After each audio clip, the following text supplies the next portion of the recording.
বাংলাদেশের আপডেট সংবাদে আপনাদেরকে স্বাগত। তাদের কোনো গল্পই টিকছে না, শেষ পর্যন্ত ট্রাম্পের কাছে গিয়েও পারল না, জানালেন ডক্টর মোহাম্মদ ইউনূস। সরকারের প্রথম পর্বে অর্থাৎ ৬ মাসে দেশীয় ও আন্তর্জাতিক সমর্থনের কথা উল্লেখ করেন অন্তর্বর্তীকালীন সরকারের প্রধান উপদেষ্টা অধ্যাপক মোহাম্মদ ইউনূস বলেছেন, প্রথম পর্বে একটা অভিজ্ঞতা হলো সরকার দেশের জনগণের ও আন্তর্জাতিক বিশ্বের সমর্থন দুটোই পেয়েছে। পৃথিবী জুড়ে আমাদের প্রতি বড় রকমের সমর্থন গড়ে উঠেছে, যে কারণে অপরপক্ষ অর্থাৎ ক্ষমতাচ্যুত স্বৈরাচারী সরকার সুবিধা করতে পারছে না। বহু গল্প করার চেষ্টা করছে কিন্তু কোনো গল্প টিকতে পারছে না। শেষ পর্যন্ত মার্কিন প্রেসিডেন্ট ট্রাম্পের কাছে গিয়েও গল্প চালাতে পারল না। ছোট রাষ্ট্র, বড়, মাঝারি এবং ধনী সব রাষ্ট্র আমাদেরকে সমর্থন করছে, কারোর কোনো রকম দ্বিধা নেই। শনিবার জাতীয় ঐকমত্য কমিশনের সঙ্গে রাজনৈতিক দলগুলোর বৈঠকে তিনি এসব কথা বলেন। প্রধান উপদেষ্টা অধ্যাপক ইউনূসের নেতৃত্বাধীন জাতীয় ঐকমত্য কমিশনের সঙ্গে রাজনৈতিক দলগুলোর আজ প্রথম সংলাপ অনুষ্ঠিত হয়। সংলাপের প্রধান উপদেষ্টা সভাপতিত্ব করেন। প্রধান উপদেষ্টা তার বক্তব্যের শুরুতে জুলাই আগস্ট গণ অভ্যুত্থানের শহীদ ও আহত যোদ্ধাদের শ্রদ্ধার সঙ্গে স্মরণ করেন। ডক্টর ইউনূস বলেন, কোনো রাষ্ট্রপ্রধানের সঙ্গে যখন আমরা কথা বলি তখন তারা বলে, আপনাদের কি লাগবে, আমরা আপনাদের সঙ্গে আছি। একটি দেশের সরকার প্রধানের এর চেয়ে ঘনিষ্ঠভাবে কথা বলা আর কি হতে পারে। তারা এ পর্যন্ত আমাদেরকে মেনে নিয়েছে এবং ক্রমাগতভাবে তাদের সমর্থন বেড়ে চলেছে।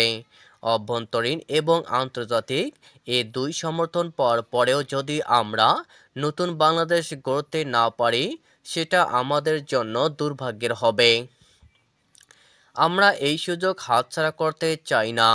সংস্কার প্রক্রিয়া সম্পন্ন করার উপর গুরুত্বারোপ করে প্রধান উপদেষ্টা বলেন, আন্তর্জাতিক মহল আমাদেরকে বলে যে তোমাদেরকে অর্থনৈতিকভাবে সহায়তা করতে পারি, কিন্তু সংস্কারটা তোমাদের করতে হবে। তিনি বলেন, আন্তর্জাতিক সমর্থন, সহযোগিতা এবং তাদের শুভেচ্ছা আমাদের জন্য মস্ত বড় সম্পদ। আমরা তাদেরকে বহু রকমের স্বপ্নের কথা বলেছি। তারা বলেছে, তোমরা করতে পারলে আমাদের সমস্যা নেই। কোনো শক্তিশালী দেশ আমাদেরকে বিশেষভাবে সহায়তা করতে চায়।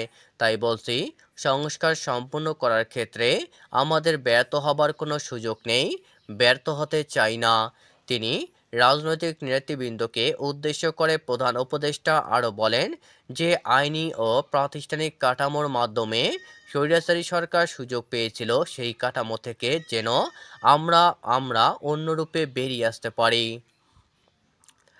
হাডুডু খেলার ক্ষেত্রে আইন মেনে চললেও দেশটাকে একটা তামাশায় পরিণত করা হয়েছিল। আইন বলে কিছু ছিল না, নিয়ম বলে কিছু ছিল না।